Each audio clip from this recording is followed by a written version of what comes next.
Houve períodos de seca, houve períodos de calor, houve períodos de neve excessiva e assim por diante. Quais são as maiores temperaturas mundiais? Agora o registro tem uma rede de informações que coletam os dados do mundo inteiro e se estabelece uma média anual de temperatura. Até agora, a média mais alta foi 2005, 14 graus e 58 centésimos, 98, 14,56, 2002, 14,54, 2003, 14,52 e 2004, 14,48. Vocês percebem uma variação de 0,2, né, a menos, em geral. A temperatura de 2007 será uma das mais elevadas e deve estar entre essas aqui. Então, dos últimos 14, 15 anos, 10 desses anos são os mais quentes até agora registrados. Mas, diminuindo ainda, para os 6 mais quentes estarão aqui. E não sei quantos já leram, mas 2008 também estará bem acima da média. Os indicadores mostram isso porque é um efeito somatório.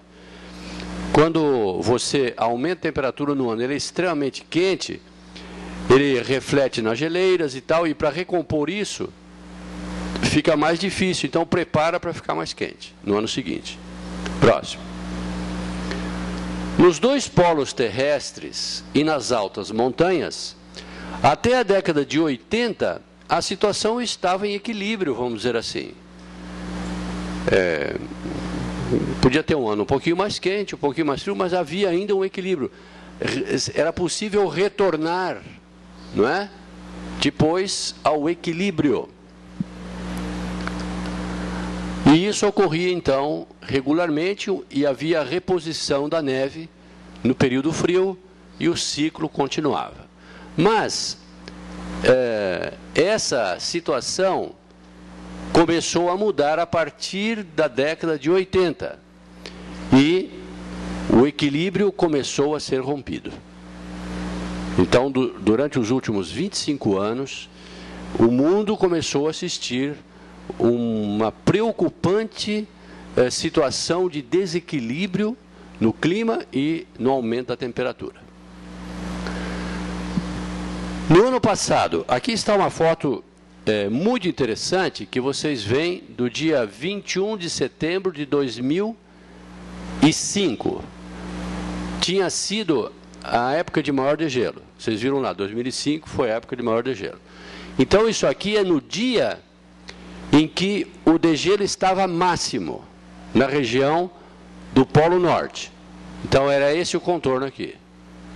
E agora, no dia 16 de setembro de 2007, veja o que aconteceu, a perda enorme de todo esse pedaço. Por isso que 2007 será extremamente quente. Todos os indicadores levam a isso. E esse foi o dia máximo de degelo. Tá? Então, vocês comparam as duas datas, 21 de setembro de 2005, com 16 de setembro de 2007, vocês têm, esse foi o ano mais quente, veja bem, eu não estou pegando do ano menos quente. Do mais quente, que foi 2005, agora em 2007, então o estrago, vamos dizer assim, foi muito grave na região do Polo Norte. Volta um pouquinho. Nessa região, o gelo é uma calota de 3 metros em média. Então, esse gelo que está aqui é um gelo de superfície sobre o oceano em geral. Pode pegar alguma ilha, alguma coisa, mas em geral é gelo de 3 metros em cima da água do oceano. Por isso que, não sei se vocês já viram, mas aqueles submarinos nucleares, eles vão por baixo da camada na água e emergem e rompem essa camada de 3 metros. Não sei se vocês lembram de ter visto alguma coisa assim, mas ele pode viajar por baixo. E ele está se tornando extremamente descontínuo. Então, por exemplo, um urso polar que tinha a superfície contínua, agora ele tem que nadar 10 quilômetros, 20, 30 quilômetros para achar outro pedaço de gelo. Os navios estão passando aqui. O meu irmão, no ano passado, ele pegou um navio e foi para essa região, o Sérgio. Levar a malinha do Dr. Milton Afonso. Então, ele esteve na Groenlândia, no início aqui, mas os navios já estão fazendo a passagem, nessa época. Próximo. No Polo Sul. O Polo Sul é diferente. É um continente inabitado. Ele é bem maior que o Brasil, não é? Tem 13 milhões, o Brasil tem 8 milhões de quilômetros quadrados. E o importante é que ele tem 90% da água doce do mundo. Só que em vez de ele estar sobre o mar, ele está sobre a terra. E em alguns lugares ele chega a 3 quilômetros de gelo em cima da área continental. Então é muita água, água doce. É muita água. E é o grande reservatório de água da Terra. Até alguns países do Oriente Médio, eles têm caçado esses grandes icebergs e levado rapidamente, puxando água doce para atender aqueles países que não têm água, ou pouca água. A água custa muito caro. Então, há um desprendimento de enormes blocos, e isso é observado, é fotografado por satélite.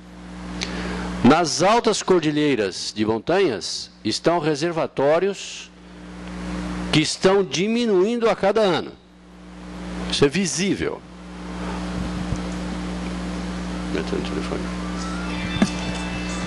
Desculpe a interrupção. Pronto? Fala. Estou falando agora. Fala.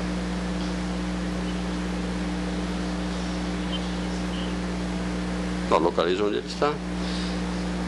Pede para ele ver. Tá bom. Dá a ordem lá. Isso, puxa ele. Tá bom, tchau. Tá. Tá bom. Eu dou o recado, tchau. No worry. A minha esposa precisa falar com você urgente. 9311. Puxa lá, obrigado. Desculpe a interrupção. Mas não foi programada. Volta um pouquinho no anterior. A outra característica é o seguinte, não é só uma consequência desse degelo nas montanhas, aqui na América do Sul, nos Andes, nos Alpes, no Himalaia. Uma consequência é que os mosquitos que estavam no patamar de até 1.000 metros de altitude, eles estão chegando já a 3.500, 4.000 metros de altitude. E daí? E daí que as doenças, por exemplo, na Bolívia, no Peru, cólera é endêmico. Então,